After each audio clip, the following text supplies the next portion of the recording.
Señor, gracias porque tu palabra está abierta hacia nosotros. Tú eres bueno, fiel, tú nos has dado, Señor, tu espíritu y una esperanza que es suficiente aún en el medio de la peor tribulación. Queremos escucharte, queremos pues lo que tú tengas que decirnos, recibirlo y que sea para tu gloria este tiempo. En el nombre de Jesús. Amén. Amén. Apocalipsis capítulo 8. Ya estamos en la mitad de este periodo que se le conoce como la Gran Tribulación, un periodo que en el Apocalipsis abarca capítulos 6 al 19. Capítulo uno, el bosquejo lo da el Señor Jesús mismo en el capítulo 1, 19. Le dice a Juan, escribe número uno, las cosas que has visto, capítulo uno, las cosas que son, capítulos 2 y 3, y las cosas que han de ser después de estas. En griego esta frase es metatauta, tal como empieza el capítulo 4. El capítulo 4 comienza diciendo metatauta. Y esta tercera sección, capítulos 4 al 22, la hemos dividido en capítulos 4 y 5, donde vemos a la iglesia en el cielo delante del trono adorando a Dios, capítulos 4 y 5. Capítulos 6 al 19 es la gran tribulación, este tiempo en el que Dios va a juzgar a la tierra a través de tres series de juicios, primero sellos, luego trompetas y luego copas.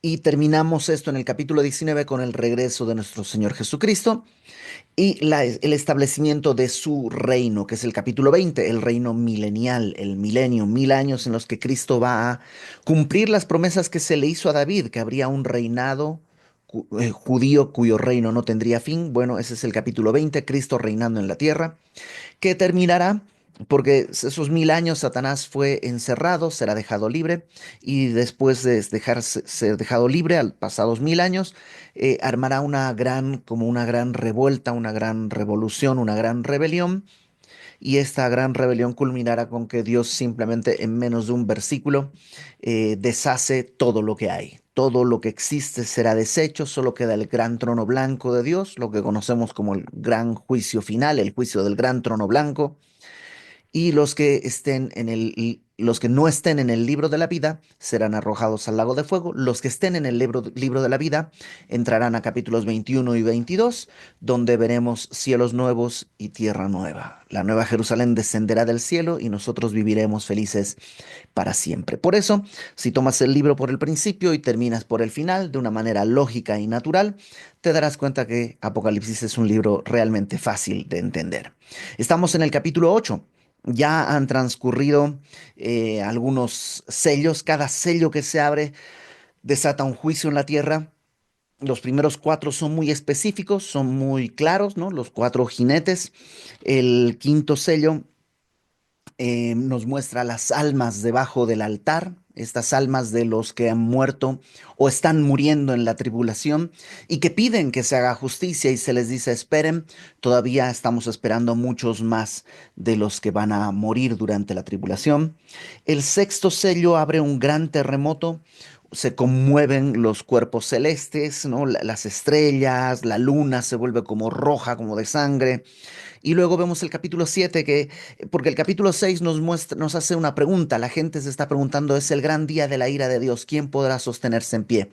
Y el capítulo 7 nos responde, número uno, podrán sostenerse en pie los 144,000 judíos sellados. Ellos estarán en pie durante la gran tribulación predicando el Evangelio. Por otro lado, estarán también en pie, no en la tierra, sino en el cielo, aquellos que han blanqueado sus ropas con la sangre del cordero y están ahí, los vemos debajo ya no debajo del altar, sino delante del trono. Y capítulo 8, que es donde nos toca comenzar el día de hoy, dice, cuando abrió el séptimo sello, y aquí estamos en el séptimo sello, y te darás cuenta que el séptimo sello no tiene en sí un juicio específico, pero digamos que es el que contiene la siguiente serie de juicios, ¿no? En este caso, el séptimo sello, fíjate lo que sucede, se hizo en el cielo, se hizo silencio en el cielo como por media hora. O sea, provoca silencio. ¿Qué clase de juicio es ese? Bueno, provoca silencio y va a abrir las trompetas. ¿Ok? Entonces, vamos paso a paso. Dice, se hizo silencio en el cielo como por media hora. Lo primero que nos preguntamos, porque a menudo se nos ha dicho Dios vive en la eternidad, cuando nosotros muramos iremos a la eternidad con Él, y la eternidad se la ha definido, creo que adecuadamente a nuestra manera de expresarlo. La eternidad es como un segundo, solo que no pasa. Es un segundo que no termina más de pasar. Em, entonces, ¿hay tiempo en la eternidad? ¿Hay tiempo en el cielo? Muchos piensan que no, pero parte de lo que estamos leyendo acá nos da esa, como esa sensación de que sí hay tiempo. Para empezar, hay música. Vimos que delante del trono hay canto, ¿te acuerdas? Hay cantos que solo la iglesia puede hacer, luego hay un canto en el que se suman los ángeles, luego toda la creación está cantando y el canto no puede ser sino a través del tiempo. La música tiene como elemento sustancial el tiempo en el que se sucede. No, o sea, si yo agarro una obra de Mozart, ¿no? De Bach, de Vivaldi, una de estas grandes obras, y todas las notas las apuño en un segundo y las toco, ¡poc! Es un ruido, eso es como ¡plac! No suena nada. Requieres el tiempo para que se vaya desarrollando. Y aquí nos dice que hay media hora. ¿Será media hora literal? No sabemos si será media hora literal, pero sí nos da la impresión de que hay tiempo. Oye, pero ¿no que Dios vive en la eternidad y Él está ajeno del tiempo? Sí, pero eso es lo que yo creo, ¿ok? Esta es mi manera de entender las cosas, no sería dogmático, pero sí, Dios, Él vive en la eternidad, Él es eterno, Él está, digamos, la creación es una cosa así, y Él está encima, fuera de la creación, Él no es creado, Él está fuera de la creación, pero todo lo creado, transcurre dentro de esta esfera, por decirle una esfera, y esta esfera tiene tiempo. Entonces, si bien Dios, Él no necesita de tiempo, nosotros sí. Nosotros hubo un momento en que no existíamos, un momento en que comenzamos a existir, un momento en que moriremos, es decir, nuestra vida está ligada al tiempo, nuestra existencia está ligada al tiempo. Entonces, yo creo que de alguna manera Dios, digamos que baja a un nivel en el que nosotros podamos existir. Y delante de su trono, en este nivel, hay tiempo y hay un silencio como por media hora. ¿Por qué hay un silencio por media hora? Mm, la Biblia no nos dice. O sea, la respuesta más honesta es no sabemos. ¿Mm? Algunos piensan que es como la calma antes de la tormenta, ¿no? Porque lo que viene es muy fuerte. Es esa calma antes de la tormenta. Puede ser, pero todas van a ser interpretaciones un poquito especulativas porque la Biblia no dice nada. Dentro de estas especulaciones, que yo diría casi especulaciones santas, ¿no? Está la que yo creo que es la más correcta. Vamos a hablar de oración. Y es pareciera que Dios quiere decirnos, cuando hay oración, el cielo calla. O sea, nuestras oraciones son tan importantes para Dios que Él calla todo para recibir las oraciones, lo cual es un aliento a orar. A menudo oramos mucho, pero a medida que pasa el tiempo, cuando Dios no concede algo, aunque sigamos orando, a veces oramos un poco más cansados, ¿no? Como si ya no creyéramos, como de manera rutinaria. Lamentablemente nuestra vida de oración en muchos casos se limita a dar gracias por los alimentos y a lo mejor en la noche una oración y ya, ¿no?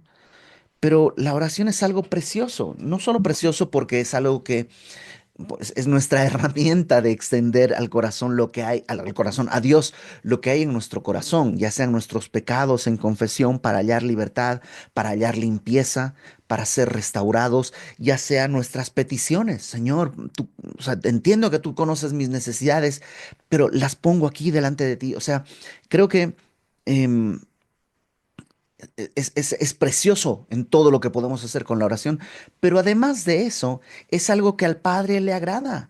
Le agrada escuchar la oración de sus hijos. Entonces, creo que el capítulo de hoy nos va a empujar a esta necesidad de orar. Entonces, se hace silencio como por media hora, versículo 2, y vi a los 7 ángeles que estaban en pie ante Dios, y se les dieron 7 trompetas. En En griego, esto de vi a los siete ángeles es muy enfático. No es como que hay siete ángeles cualquiera. Encontré siete ángeles y les dieron trompetas, sino los siete ángeles es como un grupo específico y especial. Alguna literatura que no es bíblica, algunos libros apócrifos nombran los siete nombres de estos ángeles, ¿no? Rafael, Uriel y no recuerdo los demás. La verdad es que la Biblia no registra sus nombres, pero sí hay siete ángeles específicos que estaban en pie delante de Dios y les dieron siete trompetas. Verso 3. Otro ángel vino entonces y se paró ante el altar. Entonces están estos siete que son siete ángeles de alguna manera especiales y hay otro ángel, algunos dicen que es Jesucristo, yo creo que es otro ángel simplemente, y se paró ante el altar. ¿Cuál altar? Bueno, habíamos visto que hay un altar que estaba donde estaban los, las almas que habían salido de la tribulación. Primero estaban delante del incienso, perdón, delante del altar. Luego estaban delante del trono.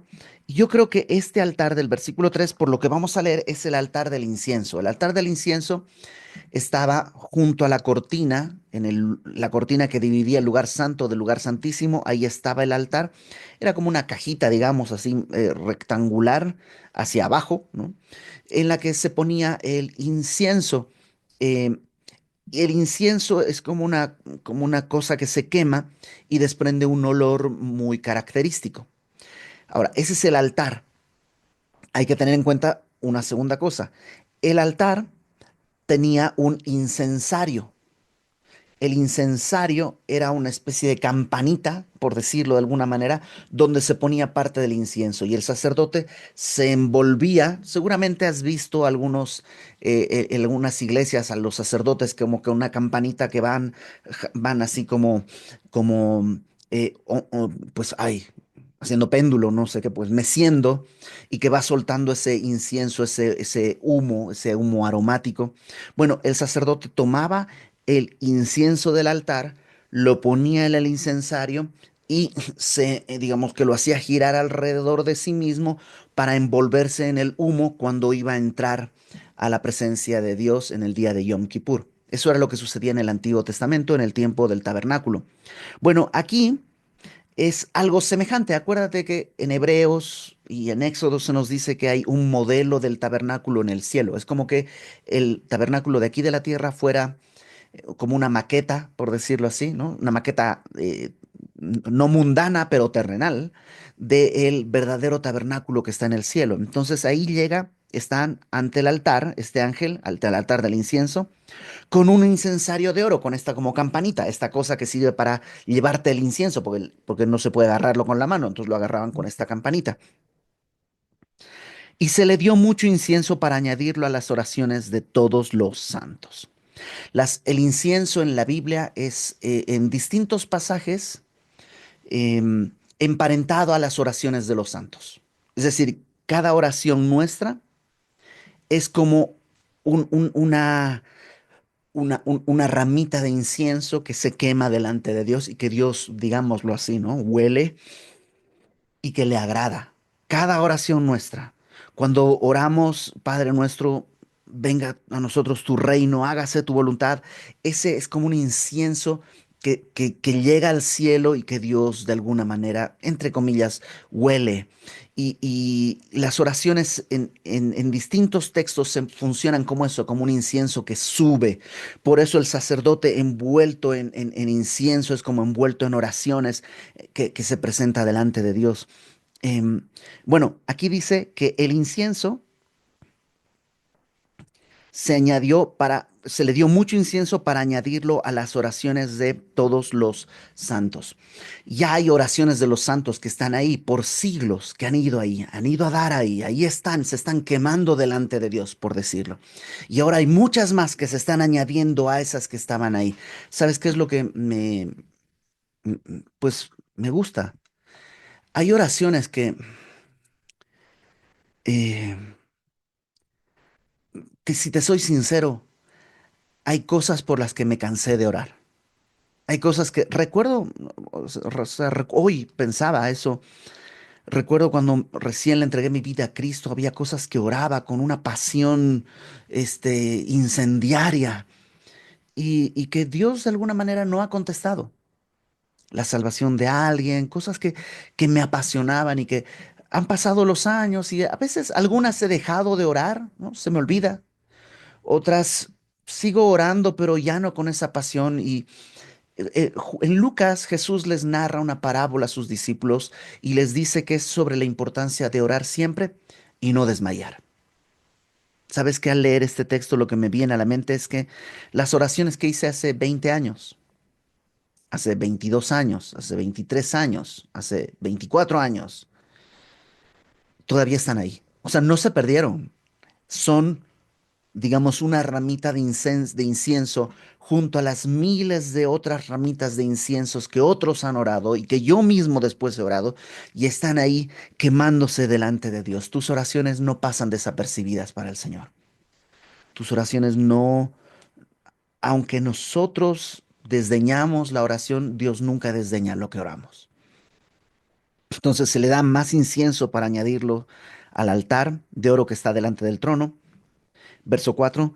Y de la mano del ángel subió a la presencia de Dios el humo del incienso con las oraciones de los santos. Ah, hay un detalle en el versículo eh, 3. Dice, se le dio mucho incienso para añadirlo a las oraciones de todos los santos. Me encanta eso.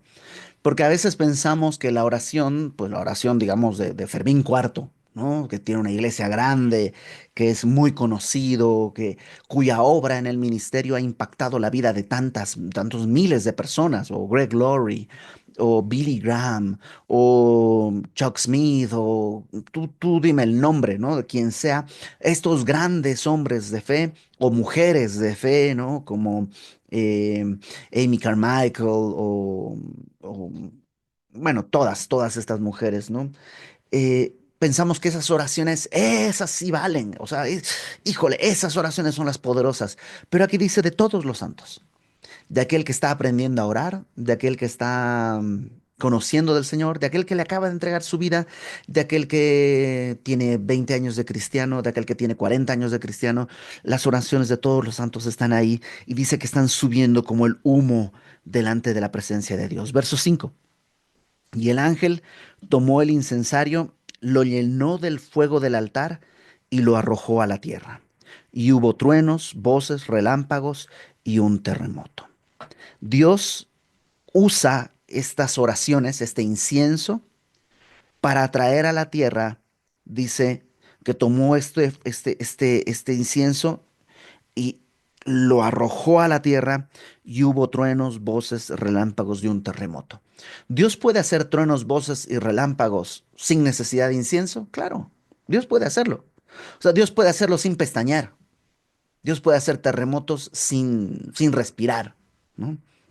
Puede hacerlo, Él es todopoderoso. Pero decide usar nuestras oraciones y eso es un misterio. ¿Por qué Dios, pudiendo hacer lo que Él quiere cuando quiere, decide, permíteme usar esta frase, decide ceder parte de su poder a nuestra oración? Santiago dice, no recibes porque no pides. O sea, hay tantas cosas que tal vez Dios está dispuesto a dar, pero no hemos pedido, no hemos orado. Pero si Dios conoce mi necesidad, ¿por qué no me la da? Pues porque ha preferido que a través de la oración tengamos una buena excusa, como por ejemplo pedirle danos el pan de cada día, en ir a buscarle. Entonces, lo mismo acá. Eh, cuando pedimos por justicia en este mundo, un mundo que está tan roto, tan, tan destruido, ¿no? Tan injusto, cuando pedimos justicia, Dios va a traer justicia, pero en mucho, por decirlo así, va a usar nuestras oraciones. Nuestras oraciones son, digamos, el material, ¿no? La materia prima que Dios va a usar para traer este juicio, porque tomó esas oraciones, las arrojó a la tierra para traer el juicio.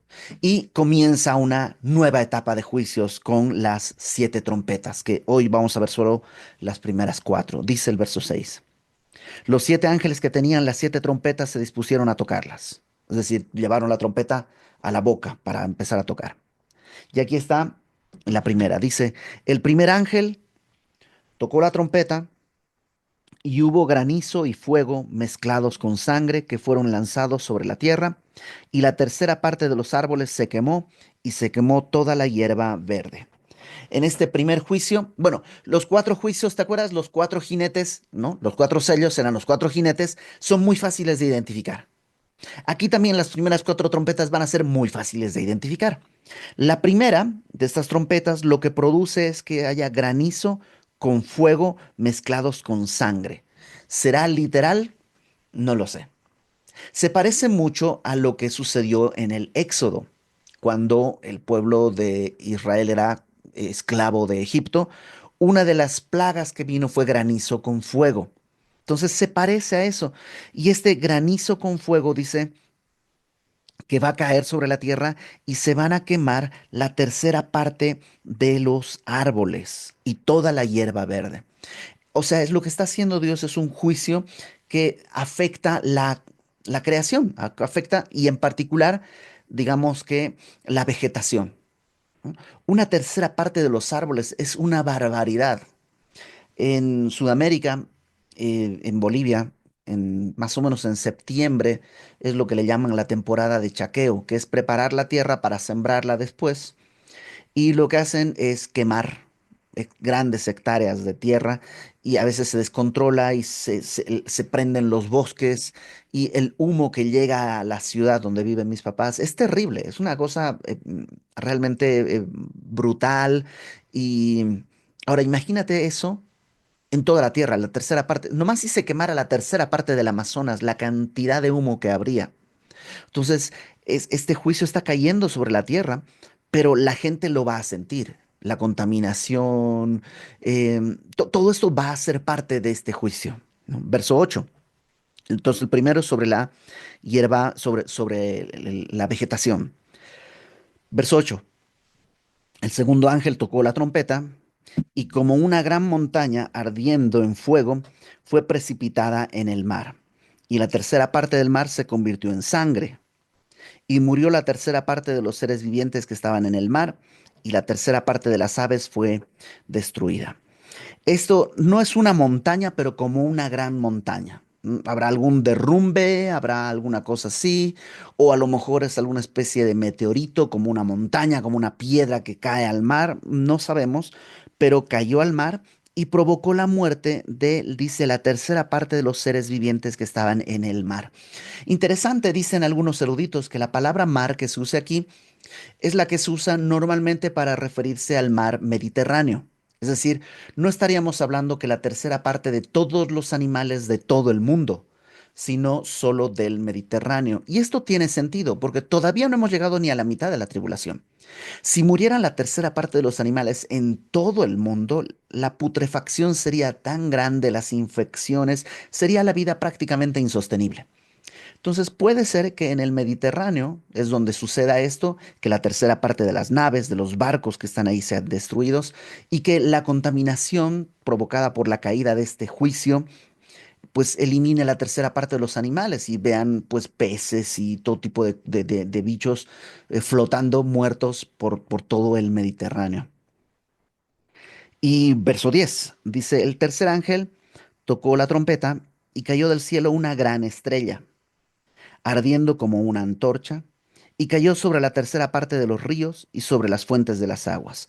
Y el nombre de la estrella es Ajenjo, y la tercera parte de las aguas se convirtió en ajenjo. Ajenjo literalmente quiere decir amargo, y era una hierba amarga, ¿no?, que se usaba. Entonces se convirtió el agua en ajenjo, en agua amarga, y muchos hombres murieron a causa de estas aguas porque se hicieron amargas. Eh, este tercer juicio es como una estrella, igual, a lo mejor un aerolito, una cosa así que cae sobre, a lo mejor piensan algunos que es como una especie de meteorito que cae y al chocar con la atmósfera se desintegra, ¿no? Se hace pedazos, se quema y caen, en realidad no cae un meteorito, sino caen muchos pedazos por toda la tierra y que por la sustancia química por la que estuvieran conformados, al caer en las partes altas, en las montañas, donde están las fuentes de las aguas, de donde salen los ríos, van a haber ríos contaminados y por eso vendrá todo esto.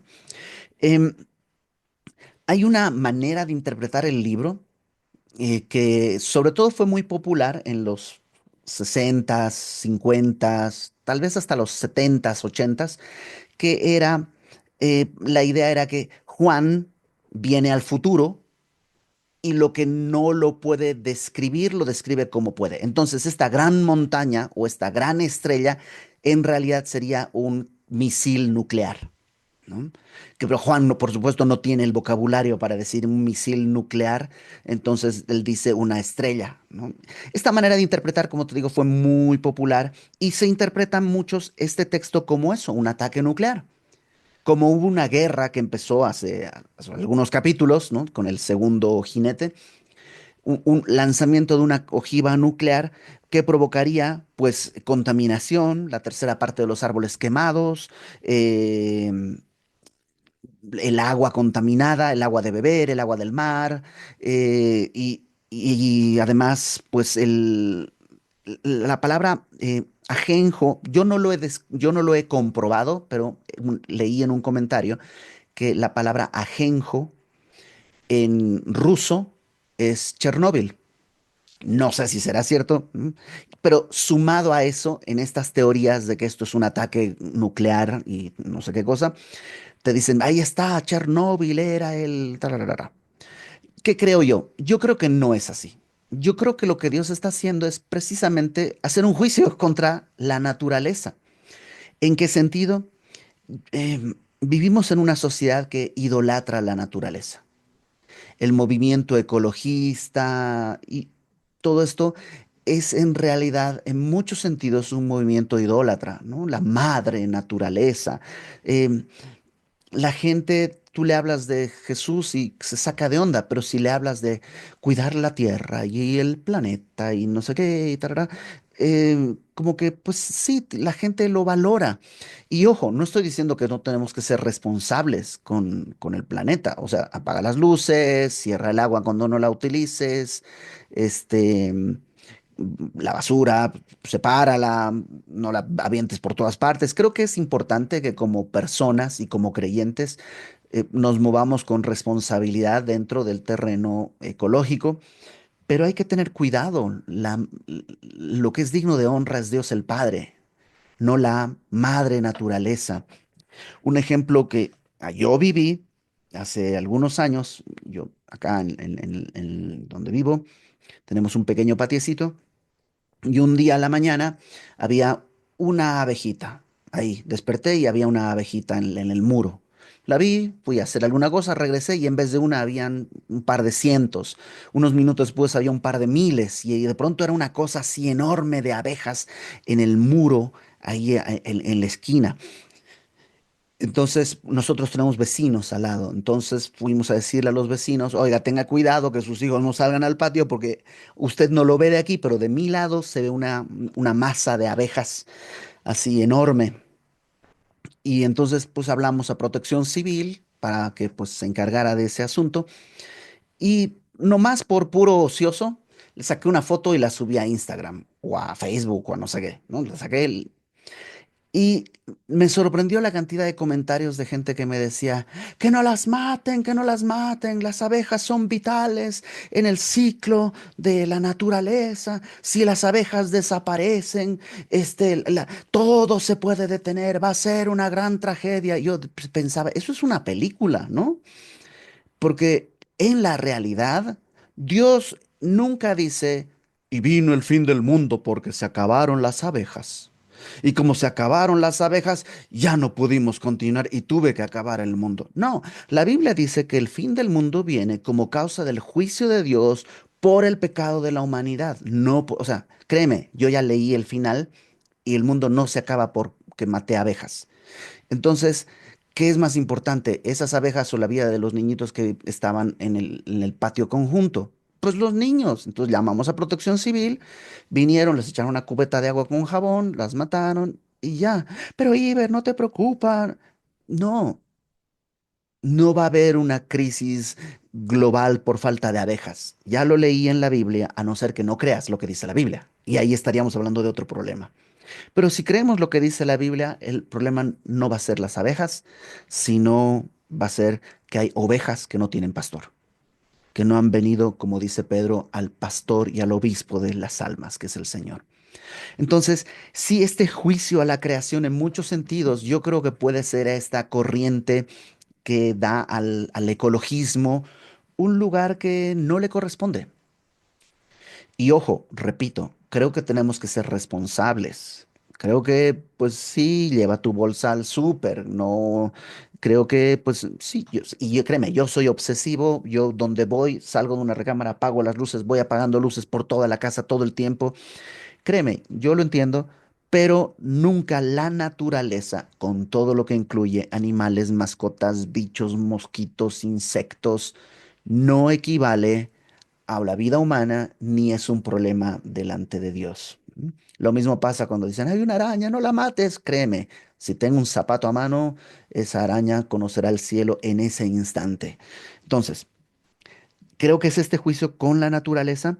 Y verso 12 está el siguiente, el cuarto, la cuarta trompeta. Dice, el cuarto ángel tocó la trompeta y fue herida la tercera parte del sol, la tercera parte de la luna, la tercera parte de las estrellas, para que se oscureciese la tercera parte de ellos y no hubiese luz en la tercera parte del día y asimismo de la noche.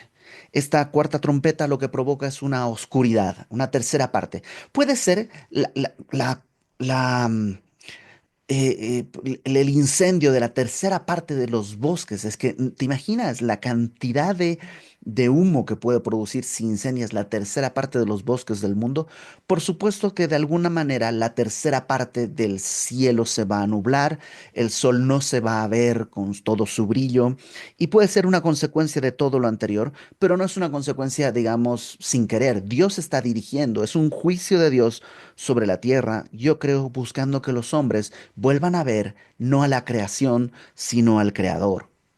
Aquí el problema no es que el sol se apaga la tercera parte, el problema es que la gente no está adorando al único Dios y verdadero. El problema no es que se contaminaron las aguas, el problema es que la gente no está yendo a aquel que puede darles agua de vida.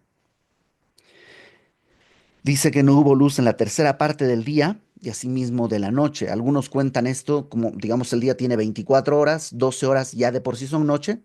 De las 12 horas dividimos en cuatro y una cuarta parte se va a hacer oscuridad y solo tres cuartas partes quedarían de luz, ¿no?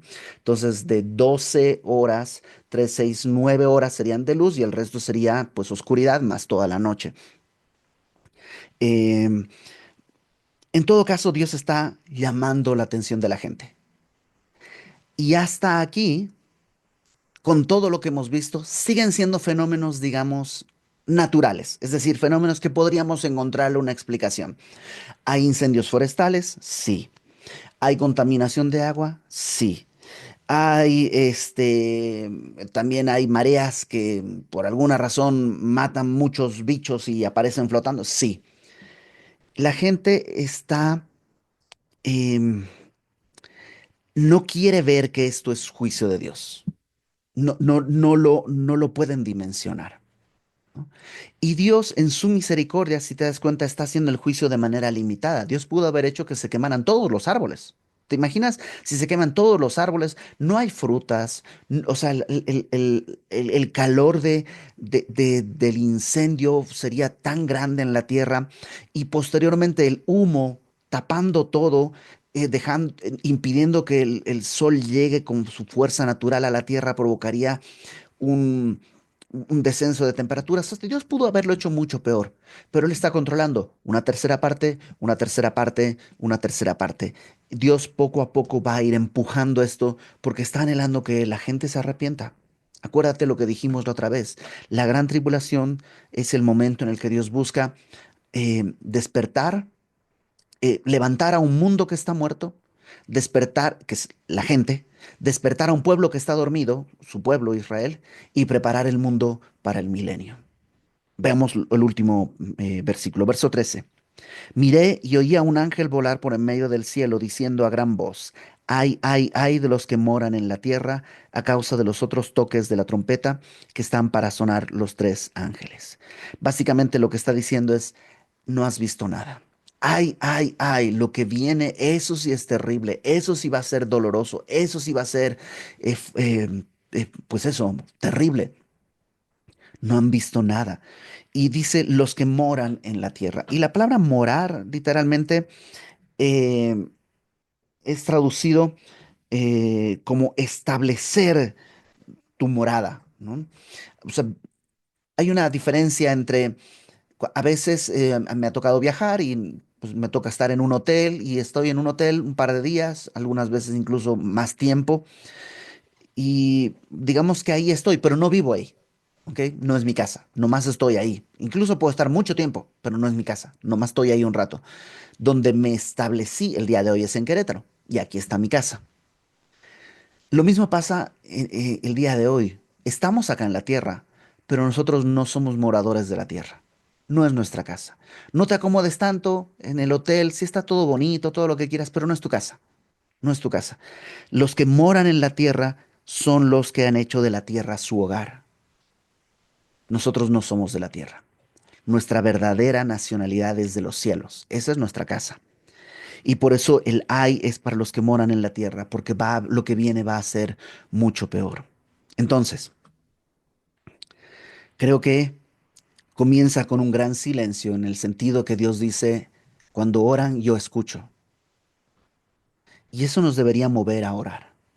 Nuestra oración no solamente va a producir bendición a nuestra vida, confesión de pecados, limpieza, fortaleza, no solamente nos permite pedirle a Dios lo que necesitamos, no solamente nos permite interceder por otros, también es aquello que Dios usa para llevar a cabo su voluntad. ¿Podría hacerlo sin mí? Por supuesto, pero ha decidido usar mis oraciones para su propósito. Entonces oremos, oremos que no haya ídolos delante de nosotros. Oremos que, como iglesia, este próximo año, veamos al Señor Jesús como el único Dios verdadero en todo aspecto. Oremos porque seamos hombres y mujeres de oración. Vamos a orar. Señor, gracias porque no nos has puesto para sufrir ni estas calamidades ni las que van a venir. Gracias porque nos has salvado y guardado y nos has dejado tu palabra y tu trono está abierto para que en oración podamos acercarnos a ti, clamándote, buscándote, Señor. Que, que no sea una rutina el orar, sino una necesidad. Que no sea algo mecánico el orar, sino un encuentro maravilloso con nuestro Creador. Aquí estamos, haz en nosotros tú la obra, Señor, en el nombre de Jesús. Amén.